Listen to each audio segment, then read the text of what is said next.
আজকে আপনাদের সাথে আমার ব্যস্ততম একটা দিনের গল্প শেয়ার করব আর অনেক দিন পর মাটির চুলায় কি কি রান্না করেছি সেটাও আপনাদের সাথে শেয়ার করব।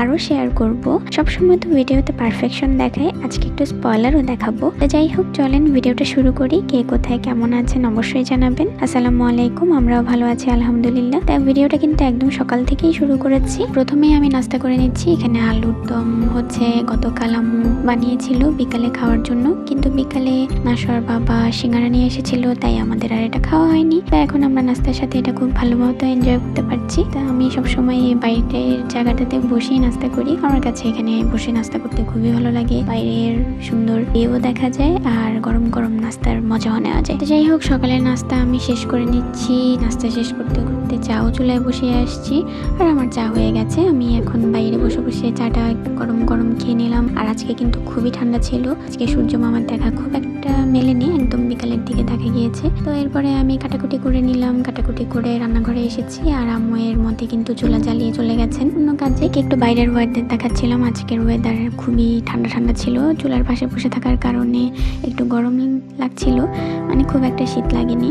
তো যাই হোক, এদিকে দেখেন আর এদিকে দেখেন পাটখড়ি দিয়ে একদিকে জ্বলছে আর একদিকে ধোয়া বেরোচ্ছে, মজা। যাই হোক, এখানে এক চুলায় ডাল আর এক চুলায় ভাত বসানো হয়েছে। আর কি কি কাটাকাটি করলাম সেটা তো আপনাদের সাথে শেয়ার করলাম না, তো এখন দেখিয়ে দিচ্ছি। এখানে আমি পেঁয়াজ, কাঁচামরিচ, রসুন কি কি কাটা লাগে সব কেটেছি। আর এখানে আলু টুকরো করে কেটে নিয়েছি, চিকেন দিয়ে রান্না করব।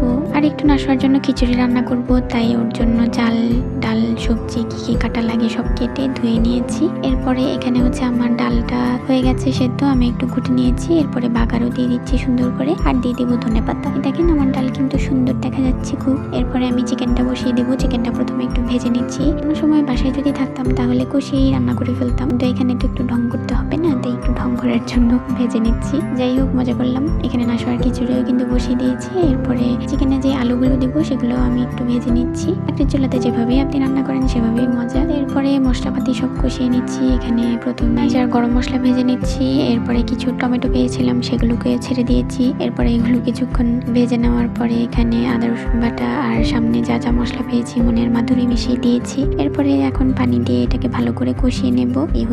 এটার হচ্ছে কি বলে ক্লোজ শট, ভালো করে কষাতে হবে। আমার আপু বলতো তুমি চিকেনের মশলা যত কষাবা তত মজা হবে, তাই আমি সেই কথা মনে করে ইচ্ছে মতো কষাইলাম। কষানোর পরে এখানে চিকেন গুলো দিয়ে দিয়েছি, সাথে আলুগুলো দিয়ে দিয়েছি। এটাকে আরো কিছুক্ষণ কষিয়ে এখানে আমি পরিমাণ মতো ঝোলের পানি দিয়ে দিব। এরপর এটাকে কিছুক্ষণ ঢাকা দিয়ে রেখে দিব। এক চুলায় কিন্তু আমার চিকেন হচ্ছে, আরেক চুলায় নাশোয়ার খিচুড়ি বসিয়েছি, সেটাও হচ্ছে। ভাত তো প্রায় হয়ে গেছে। এখন আমি চিকেনটাকে সুন্দর করে ঢাকা দিয়ে কিছুক্ষণ রেখে হয়ে গেলে সুন্দর মতো সার্ভ করে নিব। তো যাই হোক, আমি কিন্তু ওই যে বরবটি ভাজিগুলো কেটে রেখেছিলাম সেটাও সুন্দর করে এক সাইডে বসিয়ে দিয়েছি। চিকেন রান্না শেষ, ভাত রান্না শেষ, নাশোয়ার খিচুড়ি রান্নাও শেষ। আমি বিকেলে নাস্তার জন্য একটু মুগ ডালের হালুয়া বসাবো, কিন্তু মুগ ডালটা একটু ভাজতে গিয়ে পুড়ে গেছে। এটাই ছিল আজকে আমার স্পয়লার। ওভারঅল হালুয়া কিন্তু খুব মজাই হয়েছিল। আজকে এই পর্যন্তই। নতুন কোনো ভিডিওতে দেখা হবে। ভালো লাগলে লাইক, কমেন্ট, শেয়ার করতে ভুলবেন না। সবাই ভালো থাকবেন। টাটা।